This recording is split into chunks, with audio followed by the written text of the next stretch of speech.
I've never stopped doing campus ministry, but our church here in Nashville, when I took over being the senior pastor in 2000, we had several hundred, mostly Caucasian people. And I got up on the third Sunday and said, look, I'm not going to pastor a white church. So I had lots of people leave. But anyway, so our church began to grow through reaching out to people of other ethnicities. We have over 100 nations in this city. And so what we did was we basically preached the gospel, and the gospel is that God so loved the world. So our church today of, several thousand people has 60 nations. It's, I just put in our main site an African-American a few years ago. So we're more African-American than white in a mostly white area.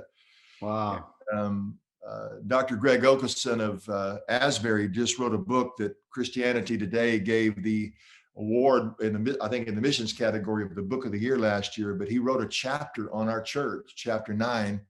And they like the old Beatles song, number nine.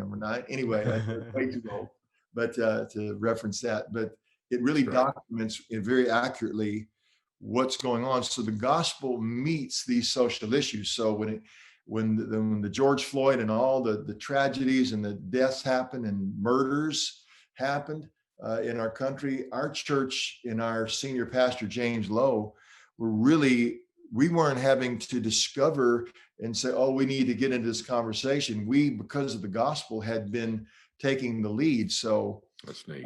Pastor James, our senior pastor of our main location, who's African-American, is leading the way in our state and city in racial reconciliation. So no matter what the issue is, if you really understand the gospel, it's going to be the thing that takes care of the things that if you start with the other issues and you don't get to the gospel, then all you're going to do is just highlight the problem. Yep. That's good. And I'm way ahead of myself. You probably have questions, but No, this is good, brother. This is good.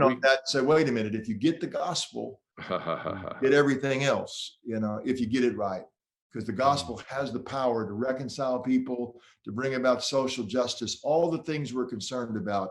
The gospel is that power of God to do the work.